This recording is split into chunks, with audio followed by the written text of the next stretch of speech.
चरणे च मत्था टेकना। जय माता दी। जम्मू कश्मीर के लेफ्टिनेंट गवर्नर मनोज सिन्हा जी, मुख्यमंत्री उमर अब्दुल्ला जी, केंद्रीय मंत्रिमंडल के मेरे सहयोगी Ashwini Vaishnaw ji, Jitendra Singh, V Somanna ji, deputy CM Surendra Kumar ji, Jammu Kashmir विधानसभा में नेता विपक्ष सुनील जी, संसद में मेरे साथी जुगल किशोर जी, अन्य जनप्रतिनिधिगण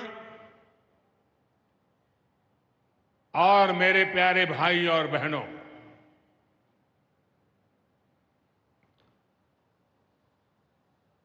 वीर जोरावर सिंह जी की ये भूमि है।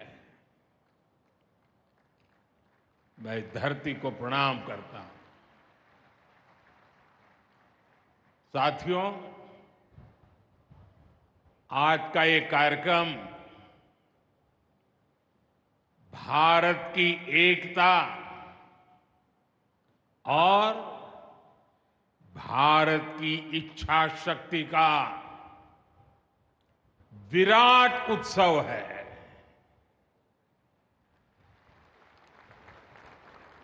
माता वैष्णो देवी के आशीर्वाद से आज वादी कश्मीर भारत के रेल नेटवर्क से जुड़ गई है। मां भारती का वर्णन करते हुए हम श्रद्धा भाव से कहते आए हैं, कश्मीर से कन्याकुमारी। ये अब रेलवे नेटवर्क के लिए भी हकीकत बन गया है। उधमपुर, श्रीनगर, बारामूला, ये रेल लाइन प्रोजेक्ट ये सिर्फ नाम नहीं है, ये जम्मू कश्मीर के नए सामर्थ्य की पहचान है। भारत के नए सामर्थ्य का जयघोष है। थोड़ी देर पहले मुझे चिनाब ब्रिज और अंजी ब्रिज का लोकार्पण करने का अवसर मिला है। आज ही 2 नई वंदे भारत ट्रेनें जम्मू कश्मीर को मिली है। यहां जम्मू में नए मेडिकल कॉलेज का शिलान्यास हुआ है। 46,000 करोड़ रुपए के प्रोजेक्ट्स जम्मू और कश्मीर के विकास को नई गति देंगे। मैं आप सभी लोगों को विकास के नए दौर के लिए बहुत बहुत बधाई देता हूं। साथियों, जम्मू कश्मीर की अनेक पीढ़ियां रेल कनेक्टिविटी का सपना देखते देखते गुजर गई। मैं कल सीएम उमर अब्दुल्ला जी का एक बयान देख रहा था और अभी भाषण में भी बताया। वो भी बोले थे कि जब वो 7वीं 8वीं में पढ़ते थे तब से इस प्रोजेक्ट को पूरा होने का इंतजार कर रहे थे। आज जम्मू कश्मीर के लाखों लोगों का सपना पूरा हुआ है। और ये भी हकीकत है, जितने अच्छे काम है ना, वो मेरे लिए ही बाकी रहे हैं। साथियों,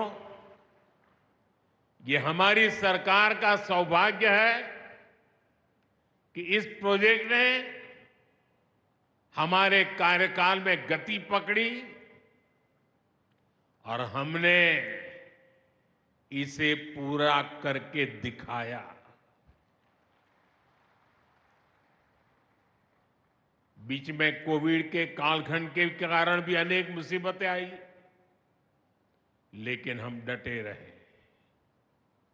साथियों, रास्ते में आने जाने की मुश्किलें, मौसम की परेशानी, लगातार पहाड़ों से गिरते पत्थर, ये प्रोजेक्ट पूरा करना मुश्किल था, चुनौतीपूर्ण था। लेकिन हमारी सरकार ने चुनौती को ही चुनौती देने का रास्ता चुना है। आज जम्मू कश्मीर में बन रहे अनेकों ऑल वेदर इंफ्रास्ट्रक्चर प्रोजेक्ट इसका उदाहरण है। कुछ महीने पहले ही सोनमर्ग टनल शुरू हुई है। अभी कुछ देर पहले ही मैं चिनाब और अंजी ब्रिज से होकर आपके बीच आया हूं। इन पुलों पर चलते हुए मैंने भारत के बुलंद इरादों को, हमारे इंजीनियर्स, हमारे श्रमिकों के हुनर और हौसले को जिया है। चिनाब ब्रिज दुनिया का सबसे ऊंचा रेलवे आर्च ब्रिज है। लोग फ्रांस में, पेरिस में एफिल टावर देखने के लिए जाते हैं, और ये ब्रिज एफिल टावर से भी बहुत ऊंचा है। अब लोग चिनाब ब्रिज के जरिए कश्मीर देखने तो जाएंगे ही, ये ब्रिज भी अपने आप में एक आकर्षक टूरिस्ट डेस्टिनेशन बनेगा। सब लोग सेल्फी पॉइंट पर जाकर के सेल्फी निकालेंगे। हमारा अंजी ब्रिज भी इंजीनियरिंग का बेहतरीन नमूना है। ये भारत का पहला केबल सपोर्टेड रेलवे ब्रिज है। ये दोनों ब्रिज सिर्फ ईंट, सीमेंट, स्टील और लोहे के ढांचे नहीं हैं। ये पीर पंजाल की दुर्गम पहाड़ियों पर खड़ी भारत की शक्ति का जीवंत प्रतीक है। ये भारत के उज्जवल भविष्य की सिंह गर्जना है। ये दिखाता है विकसित भारत का सपना जितना बड़ा है, उतना ही बुलंद हमारा हौसला है, हमारा सामर्थ्य है। और सबसे बड़ी बात, नेक इरादा है, अपार पुरुषार्थ है। साथियों, चिनाब ब्रिज हो या फिर अंजी ब्रिज, ये जम्मू की और कश्मीर की दोनों क्षेत्रों की समृद्धि का जरिया बनेंगे। इससे टूरिज्म तो बढ़ेगा ही, इकोनॉमी के दूसरे सेक्टर्स को भी लाभ होगा। जम्मू और कश्मीर की रेल कनेक्टिविटी दोनों क्षेत्रों के कारोबारियों के लिए नए अवसर बनाएगी। इससे यहां की इंडस्ट्री को गति मिलेगी। अब कश्मीर के सेब कम लागत में देश के बड़े बाजारों तक पहुंच पाएंगे और समय पर पहुंच पाएंगे। सूखे मेवे हो या पश्मीना शॉल, यहां का हस्तशिल्प अब आसानी से देश के किसी भी हिस्से तक पहुंच पाएगा। इससे जम्मू कश्मीर के लोगों को देश के दूसरे हिस्सों में आना जाना भी बहुत आसान होगा। साथियों, मैं यहां संगलदान के एक स्टूडेंट का अखबार में कमेंट पढ़ रहा था। उस स्टूडेंट ने कहा कि उसके गांव के उन्हीं लोगों ने अब तक ट्रेन नहीं देखी थी जो गांव से बाहर गए। गांव के ज्यादातर लोगों ने ट्रेन का सिर्फ वीडियो ही देखा था। उन्हें अब तक यकीन ही नहीं हो रहा कि असली ट्रेन उनकी आंखों के सामने गुजरेगी। मैंने ये भी पढ़ा कि बहुत से लोग ट्रेनों के आने जाने का टाइम याद कर रहे हैं। एक और बिटिया ने बड़ी अच्छी बात कही। उस बिटिया ने कहा, अब मौसम तय नहीं करेगा कि रास्ते खुलेंगे या बंद रहेंगे। अब ये नई ट्रेन सेवा हर मौसम में लोगों की मदद करती रहेगी। साथियों, जम्मू कश्मीर मां भारती का मुकुट है। ये मुकुट एक से बढ़कर एक खूबसूरत रत्नों से जड़ा हुआ है। ये अलग अलग रत्न जम्मू कश्मीर का सामर्थ्य है। यहां की पुरातन संस्कृति, यहां के संस्कार, यहां की आध्यात्मिक चेतना, प्रकृति का सौंदर्य, यहां की जड़ी बूटियों का संसार, फलों और फूलों का विस्तार, यहां के युवाओं में आप लोगों में जो टैलेंट है वो मुकुट मणि की तरह चमकता है। साथियों, आप भली भांति जानते हैं, मैं दशकों से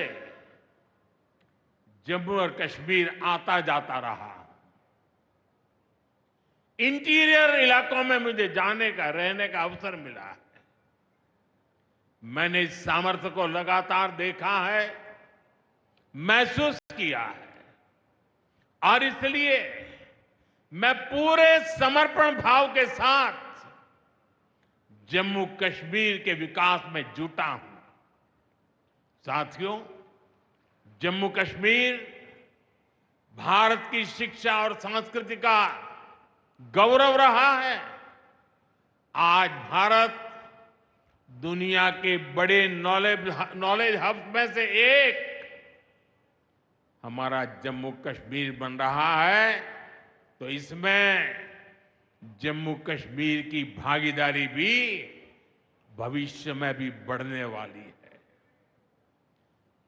यहां आईआईटी, आईआईएम,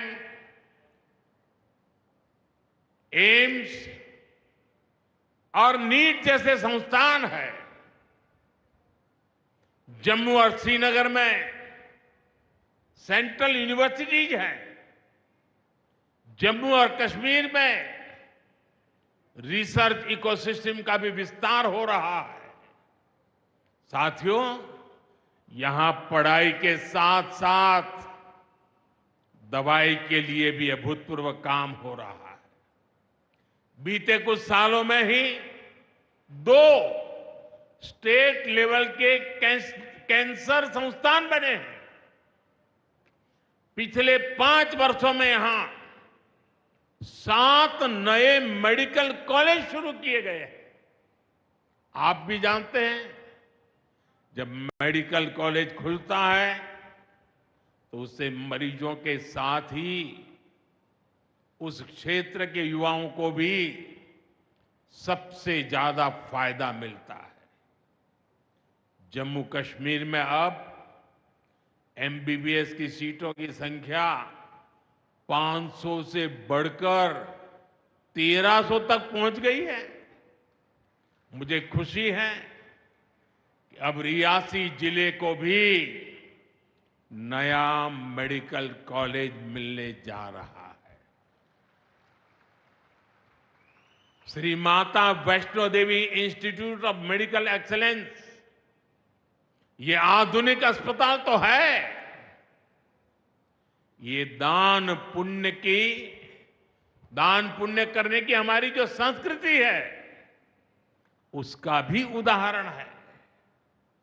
इस मेडिकल कॉलेज को बनाने में जो राशि लगी है उसके लिए भारत के कोने कोने से माता वैष्णो देवी के चरणों में आने वाले लोगों ने दान दिया हुआ है। मैं श्री माता वैष्णो देवी श्राइन बोर्ड को, उनके अध्यक्ष मनोज जी को इस पवित्र कार्य के लिए बहुत बहुत शुभकामनाएं देता हूं।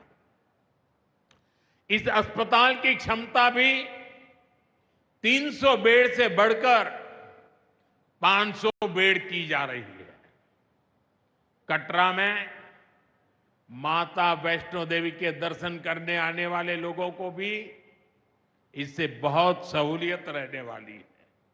साथियों, केंद्र में भाजपा एनडीए की सरकार को अब 11 साल हो रहे हैं। ये 11 साल गरीब कल्याण के नाम समर्पित रहे हैं। प्रधानमंत्री आवास योजना से 4 करोड़ गरीबों का पक्के घर का सपना पूरा हुआ है। उज्ज्वला योजना से 10 करोड़ रसोइयों, उसमें धुएं का अंत हुआ है। हमारी बहनों को, बेटियों को उनकी सेहत की रक्षा हुई है। आयुष्मान भारत योजना से 50 करोड़ गरीबों को 5 लाख रुपए तक का मुफ्त इलाज मिला है। प्रधानमंत्री गरीब कल्याण अन्न योजना से हर थाली में भरपेट अनाज सुनिश्चित हुआ है। जनधन योजना से पहली बार 50 करोड़ से ज्यादा गरीबों के लिए बैंक का दरवाजा खुला है। सौभाग्य योजना से अंधेरे में जी रहे 2.5 करोड़ परिवारों में बिजली की रोशनी पहुंची है।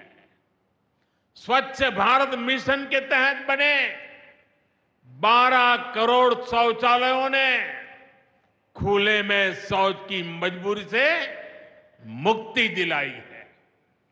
जल जीवन मिशन से 12 करोड़ नए घरों में नल से जल पहुंचने लगा है। महिलाओं का जीवन आसान हुआ है। पीएम किसान सम्मान निधि से 10 करोड़ छोटे किसानों को सीधी आर्थिक सहायता मिली है। साथियों, सरकार के ऐसे अनेक प्रयासों से पिछले 11 साल में 25 करोड़ से ज्यादा गरीबों ने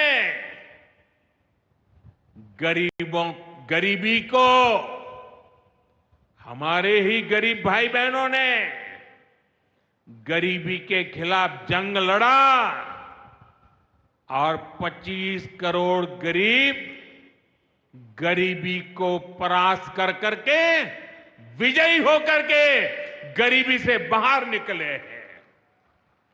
अब वो नए मध्यम वर्ग का हिस्सा बने हैं। जो लोग अपने आप को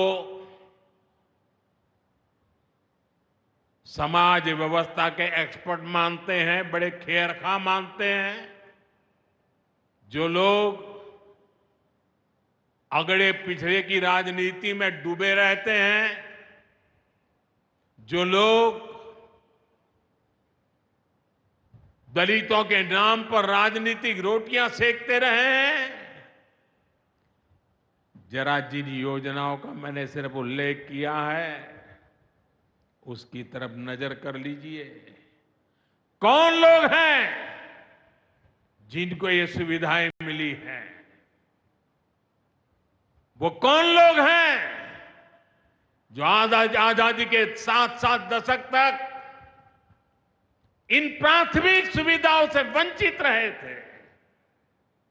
ये मेरे दलित भाई बहन है, ये मेरे आदिवासी भाई बहन है, ये मेरे पिछड़े भाई बहन है, ये पहाड़ों पर गुजारा करने वाले, ये जंगलों में बसने वाले, झुग्गी झोपड़ी में जिंदगी पूरी करने वाले, ये वो परिवार है जिनके लिए मोदी ने अपने 11 साल खपा दिए हैं।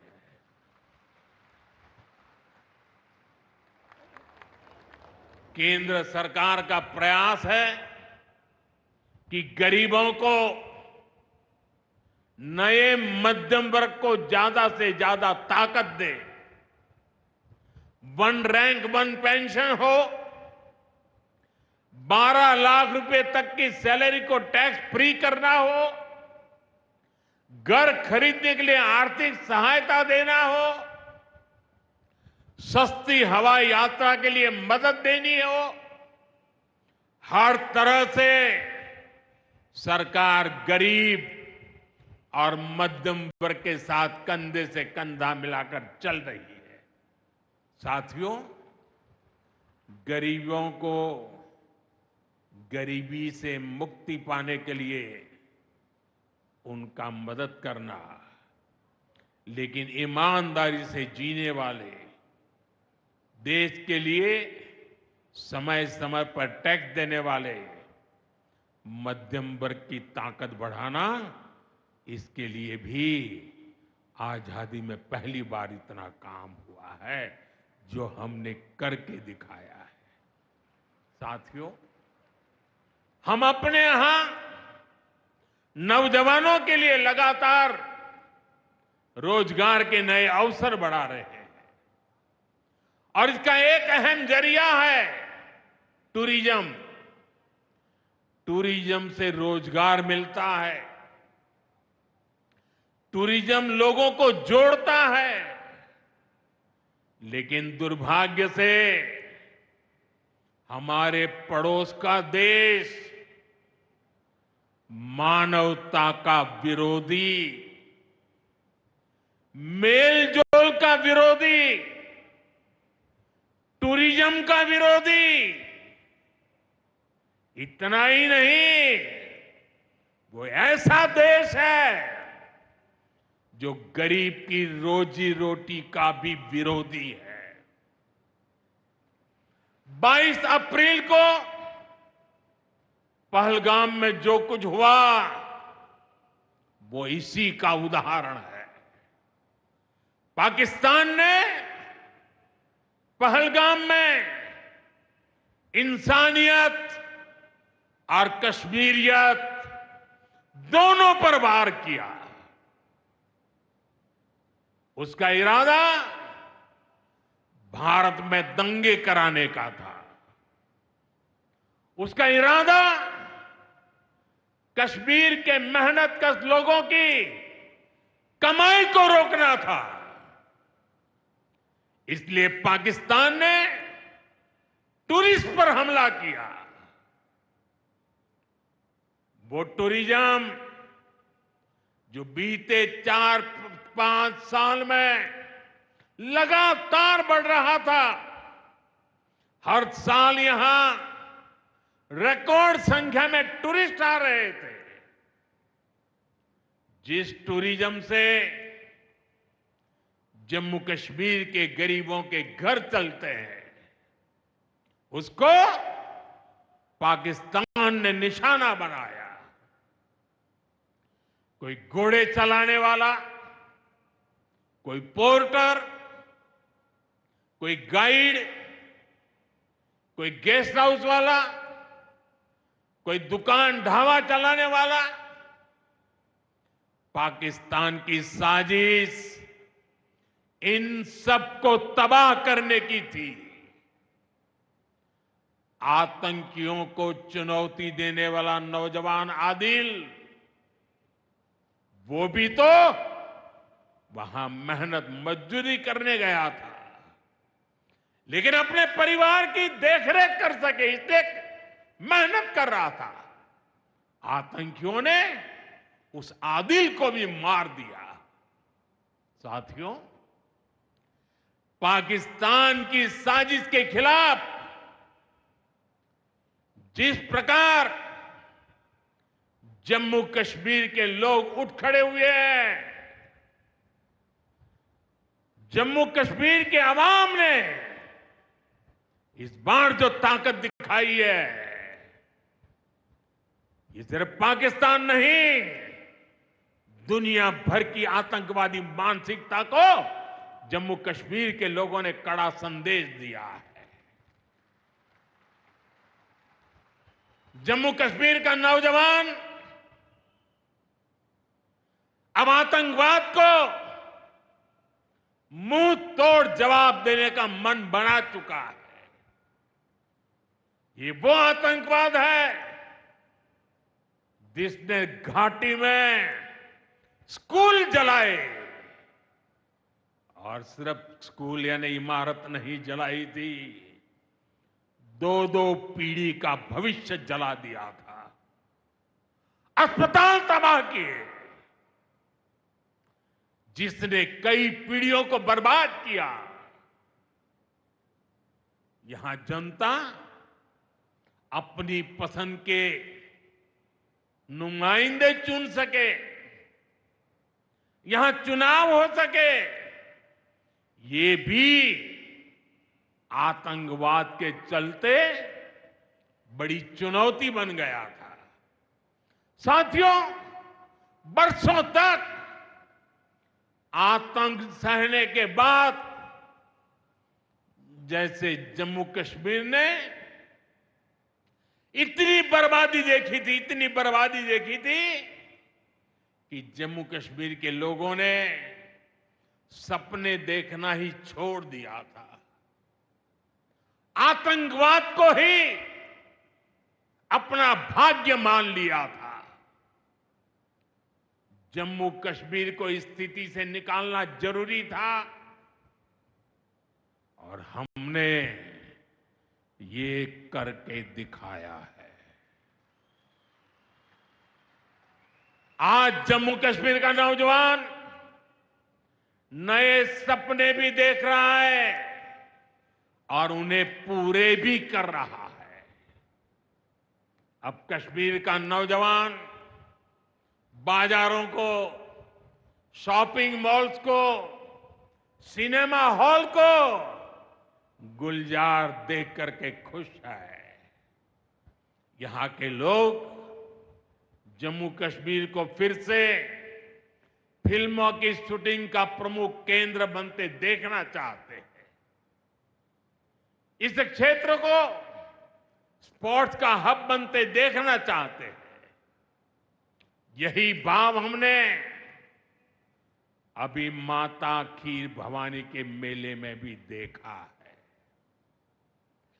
जिस तरह हजारों लोग माता के दर पर पहुंचे, वो नए जम्मू कश्मीर की तस्वीर दिखाता है। अब 3 तारीख से अमरनाथ यात्रा भी शुरू होने वाली है। ईद की उमंग भी हम चारों तरफ देख रहे हैं। विकास का जो वातावरण जम्मू कश्मीर में बना था, वो पहलगाम के हमले से डिगने वाला नहीं है। जम्मू कश्मीर के आप सभी लोगों को और आप सबसे नरेंद्र मोदी का वायदा है। मैं यहां विकास को रुकने नहीं दूंगा। यहां के नौजवानों को सपने पूरा करने से कोई भी बाधा अगर रुकावट बनती है, तो उस बाधा को पहले मोदी का सामना करना पड़ेगा। साथियों, आज 6 जून है। याद कीजिए, 1 महीने पहले, ठीक 1 महीने पहले 6 मई की वो रात पाकिस्तान के आतंकियों पर कयामत बरसी थी।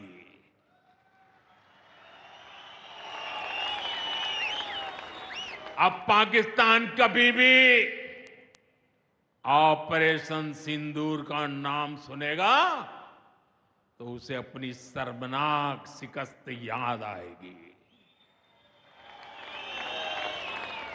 पाकिस्तानी फौज और आतंकियों ने कभी सोचा नहीं था कि भारत पाकिस्तान में सैकड़ों किलोमीटर अंदर जाकर के आतंकवादियों पर इस तरह वार करेगा। बरसों की मेहनत से उन्होंने आतंक की जो इमारतें बनाई थी, वो कुछ ही मिनटों में खंडहर में बदल गई है। और ये देख पाकिस्तान बुरी तरह बौखला गया था और उसने अपना गुस्सा जम्मू के, पूंछ के दूसरे जिलों के लोगों के पर भी निकाला। पूरी दुनिया ने देखा कि पाकिस्तान ने कैसे यहां घर उजाड़े, बच्चों पर गोले फेंके, स्कूल अस्पताल तबाह किए, मंदिर, मस्जिद, गुरुद्वारों पर शेलिंग की। आपने जिस तरह पाकिस्तान के हमलों का मुकाबला किया, वो हर देशवासी ने देखा है। इसलिए अपने परिवारजनों ने उनके साथ हर देशवासी पूरी शक्ति से खड़ा है। साथियों, जिन लोगों की क्रॉस बॉर्डर फायरिंग में मृत्यु हुई है, उनके परिवार के सदस्य को कुछ दिन पहले ही नियुक्ति पत्र सौंपे गए हैं। शेलिंग से प्रभावित 2000 से ज्यादा परिवारों की तकलीफ भी हमारी अपनी तकलीफ है। इन परिवारों को शेलिंग के बाद अपने घर की मरम्मत के लिए आर्थिक मदद दी गई थी। अब केंद्र सरकार ने ये तय किया है कि इस मदद को और बढ़ाया जाए। आज के इस कार्यक्रम में मैं इसकी भी जानकारी आपको देना चाहता हूं। साथियों, जिन घरों में बहुत ज्यादा नुकसान हुआ है उन्हें अब 2 लाख रुपए और जो घर आंशिक रूप से क्षतिग्रस्त हुए उन्हें 1 लाख रुपए की सहायता अलग से दी जाएगी, अतिरिक्त दी जाएगी। यानी अब उन्हें पहली बार की मदद के बाद ये एक्स्ट्रा धनराशि मिलेगी। साथियों, हमारी सरकार बॉर्डर किनारे बसे लोगों को देश का प्रथम प्रहरी मानती है। बीते दशक में सरकार ने बॉर्डर के जिलों में विकास और सुरक्षा के लिए अभूतपूर्व काम किया है। इस दौरान करीब 10,000 नए बंकर्स बनाए गए हैं। इन बंकरों ने ऑपरेशन सिंदूर के बाद बने हालात में लोगों का जीवन बचाने में बड़ी मदद की है। मुझे बताते हुए खुशी है कि जम्मू और कश्मीर डिवीजन के लिए 2 बॉर्डर बटालियन बनाई गई है। 2 वुमेन बटालियन बनाने का भी काम पूरा कर लिया गया है। साथियों, हमारा जो इंटरनेशनल बॉर्डर है उसके पास जो बहुत दुर्गम इलाके हैं वहां भी सैकड़ों करोड़ रुपया खर्च करके नया इंफ्रा बनाया जा रहा है। कठुआ से जम्मू हाईवे को 6 लेन का एक्सप्रेसवे बनाया जा रहा है। अखनूर से पुंछ हाईवे का भी चौड़ीकरण किया जा रहा है। वाइब्रेंट विलेज प्रोग्राम के तहत भी बॉर्डर के गांवों में विकास के काम को और गति दी जा रही है। जम्मू कश्मीर के 400 ऐसे गांव जहां ऑल वेदर कनेक्टिविटी नहीं थी, उन्हें 1800 किलोमीटर की नई सड़कें बिछाकर जोड़ा जा रहा है। इस पर भी सरकार 4,200 करोड़ रुपए से ज्यादा खर्च करने जा रही है। साथियों, आज मैं जम्मू कश्मीर के आप लोगों से, खासकर यहां के नौजवानों से एक विशेष आग्रह भी करने आया हूं और जम्मू कश्मीर की धरती से मैं देश को भी आग्रह करना चाहता हूं। आपने देखा है कि कैसे ऑपरेशन सिंदूर ने आत्मनिर्भर भारत की ताकत दिखाई है। आज दुनिया भारत के डिफेंस इकोसिस्टम की चर्चा कर रही है और इसके पीछे एक ही कारण है, हमारी सेनाओं का मेक इन इंडिया पर भरोसा। सेनाओं ने जो कर दिखाया, अब वही हर भारतवासी को दोहराना है। इस साल के बजट में हमने मिशन मैन्युफैक्चरिंग की घोषणा की है। इस मिशन के तहत सरकार मैन्युफैक्चरिंग को नई उड़ान देने का काम कर रही है। मैं जम्मू कश्मीर के युवाओं से कहूंगा, आइए इस मिशन का हिस्सा बनिए। देश को आपकी आधुनिक सोच चाहिए, देश को आपके इनोवेशन की जरूरत है। आपके आइडिया, आपकी स्किल भारत की सुरक्षा को, भारत की अर्थव्यवस्था को नई ऊंचाई देंगे। पिछले 10 वर्षों में भारत एक बड़ा डिफेंस एक्सपोर्टर बना है। अब हमारा लक्ष्य है दुनिया के टॉप डिफेंस एक्सपोर्टर्स में भारत का नाम भी शामिल हो।